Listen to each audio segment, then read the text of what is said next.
नमस्कार, स्वागत है हमारे YouTube चैनल में। डेली करंट अफेयर्स के सीरीज में यह अगला वीडियो है। आज है 14 जून 2024।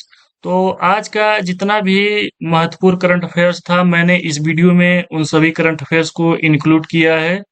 और मेरा आपसे एक रिक्वेस्ट है कि प्लीज वीडियो को लाइक कीजिए और चैनल पे नए हैं तो चैनल को सब्सक्राइब कीजिए। और इस वीडियो का पीडीएफ आप डिस्क्रिप्शन बॉक्स में जाकर प्राप्त कर सकते हैं। तो चलिए शुरू करते हैं आज का सेशन। तो आज का सेशन का पहला क्वेश्चन है, हाल ही में अरुणाचल प्रदेश के नए मुख्यमंत्री कौन बने हैं? तो इसका आंसर हो जाएगा ऑप्शन नंबर ए, पेमा खांडू। और इनके बारे में हम लोग महत्वपूर्ण बिंदु को देख लेते हैं। पेमा खांडू ने अरुणाचल प्रदेश के मुख्यमंत्री पद की शपथ ली है। ईटानगर स्थित दोराजी खांडू कन्वेंशन सेंटर में पेमा खांडू ने लगातार तीसरी बार मुख्यमंत्री पद की शपथ ली है। पेमा खांडू 2016 से अरुणाचल प्रदेश के मुख्यमंत्री हैं। और अगला क्वेश्चन देख लेते हैं। अगला क्वेश्चन है, हाल ही में केंद्र सरकार ने उत्तराखंड के चमोली जिले में स्थित एक जगह का नाम बदलने की मंजूरी दे दी है। उस जगह का क्या नाम है, हमें बताना है। तो इसका आंसर हो जाएगा ऑप्शन नंबर सी, जोशीमठ। तो इसके महत्वपूर्ण बिंदु के बारे में हम लोग देख लेते हैं। केंद्र सरकार ने उत्तराखंड के चमोली जिले में स्थित जोशीमठ का नाम बदलने की मंजूरी दे दी है। अब जोशीमठ को उसके प्राचीन नाम ज्योति मठ से जाना जाएगा। जोशीमठ से बद्रीनाथ, माड़ा, फूलों की घाटी, हेमकुंड के लिए रास्ता जाता है। नैनीताल जिले की कोस्या कोटेली तहसील का नया नाम श्री कैंची धाम करने की भी मंजूरी दी गई है। अगला क्वेश्चन देख लेते हैं। हाल ही में यूरोपीय स्पेस एजेंसी के एक्सोमार्स और मार्स एक्सप्रेस मिशन ने मंगल ग्रह पर किसका भारी मात्रा में होने का पता लगाया है? तो इसका आंसर हो जाएगा ऑप्शन नंबर सी, बर्फ का। इसके महत्वपूर्ण बिंदु के बारे में हम लोग देख लेते हैं। यूरोपीय स्पेस एजेंसी के एक्सोमार्स और मार्स एक्सप्रेस मिशन ने मंगल ग्रह पर भारी मात्रा में पानी के होने का पता लगाया है। यह पहली बार है जब मंगल ग्रह की भूमध्य रेखा के पास बर्फ की मौजूदगी का पता चला है। मंगल ग्रह पर यह बर्फ थारिस ज्वालामुखी के ऊपर जमी हुई है। थारिस पूरे सोलर सिस्टम का सबसे ऊंचा ज्वालामुखी है। यह लगभग 4000 किलोमीटर चौड़ा और 10 किलोमीटर ऊंचा है।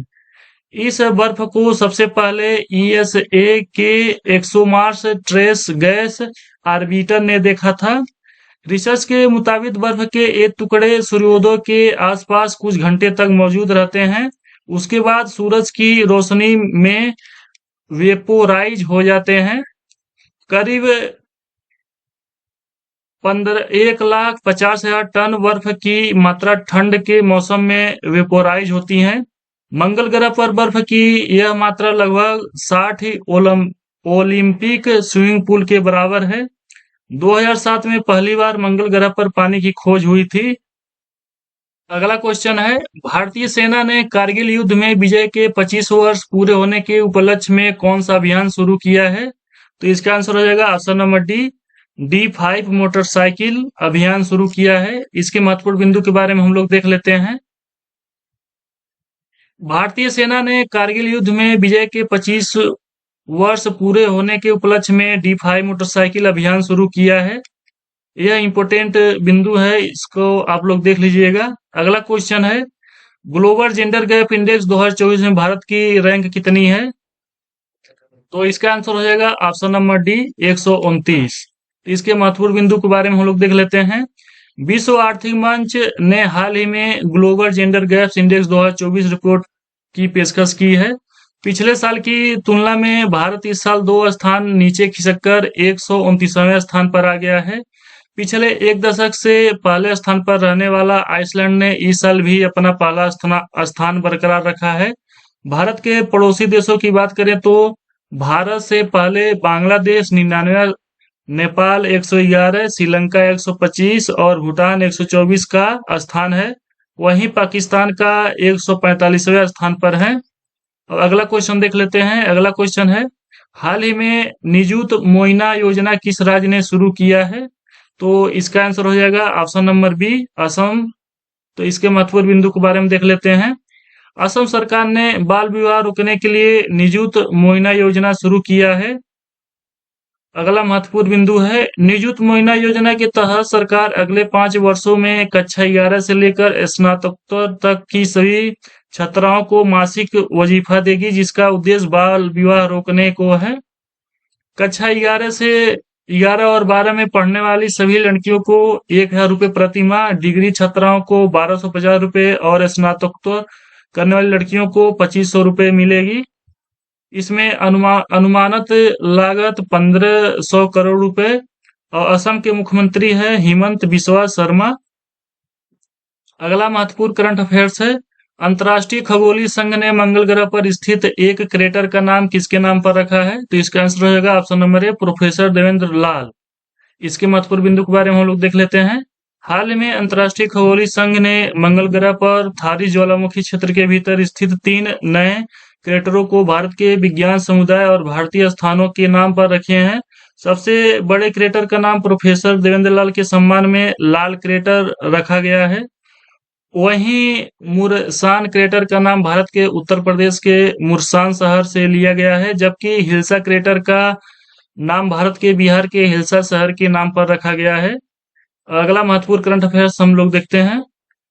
हाल ही में किसके द्वारा कंटेनर पोर्ट परफॉर्मेंस इंडेक्स जारी किया गया है? तो इसका आंसर हो जाएगा option number B, world bank द्वारा। इसके महत्वपूर्ण बिंदु के बारे में हम लोग देख लेते हैं। विश्व बैंक ने हाल ही में S&P ग्लोबल मार्केट इंटेलिजेंस के सहयोग से कंटेनर पोर्ट परफॉर्मेंस इंडेक्स जारी किया है। CPPI दुनिया भर के 405 बंदरगाहों के व्यापक डेटा सेट पर आधारित है, जो अब तक का सबसे बड़ा डेटा सेट है। बता दें कि विशाखापट्टनम पोर्ट अथॉरिटी ने इस रैंकिंग में 18वां स्थान हासिल किया है। अगला महत्वपूर्ण करंट अफेयर्स है नासा भारत में किस IIT के साथ मिलकर मल्टी ड्रग्स प्रतिरोधी रोग जनकों पर शोध कर रहे हैं? तो इसका आंसर हो जाएगा option number B, IIT Madras. इसके महत्वपूर्ण बिंदु के बारे में हम लोग देख लेते हैं। भारतीय प्रौद्योगिकी संस्थान मद्रास, IIT मद्रास और नासा की जेट प्रोपल्शन लेबोरेटरी के शोधकर्ता अंतर्राष्ट्रीय अंतरिक्ष स्टेशन पर मल्टी ड्रग्स प्रतिरोधी रोग जनकों पर शोध कर रहे हैं। IIT मद्रास और नासा के JPL के बीच सहयोगात्मक प्रयास वैज्ञानिक ज्ञान को आगे बढ़ाने और अंतर्राष्ट्रीय साझेदारी को बढ़ावा देगा। और अगला महत्वपूर्ण करंट अफेयर्स हम लोग देख लेते हैं। अगला है G7 शिखर सम्मेलन का आयोजन कहाँ किया जा रहा है? तो इसका आंसर हो जाएगा ऑप्शन नंबर डी, इटली में। इसके महत्वपूर्ण बिंदु के बारे में हम लोग देख लेते हैं। G7 शिखर सम्मेलन का आयोजन इटली में किया जा रहा है। G7 एक अंतर सरकारी राजनीतिक और आर्थिक मंच है, जिसमें France, Germany, Italy, Japan, United kingdom और संयुक्त राज्य अमेरिका शामिल है। G7 की स्थापना 1975 में हुई थी। 1990 के दशक के अंत में G8 बनाकर रूस को इसमें शामिल किया गया था, लेकिन क्रीमिया पर कब्जे के बाद 2014 में इसे निलंबित कर दिया गया। तो यह था आज का महत्वपूर्ण करंट अफेयर्स। आपसे मेरा एक रिक्वेस्ट है कि प्लीज वीडियो को लाइक कीजिए और चैनल पर नए हैं तो चैनल को सब्सक्राइब कीजिए, जिससे हमें मोटिवेशन मिलता रहे। और इस वीडियो का PDF आप डिस्क्रिप्शन बॉक्स में जाकर प्राप्त कर सकते हैं। धन्यवाद।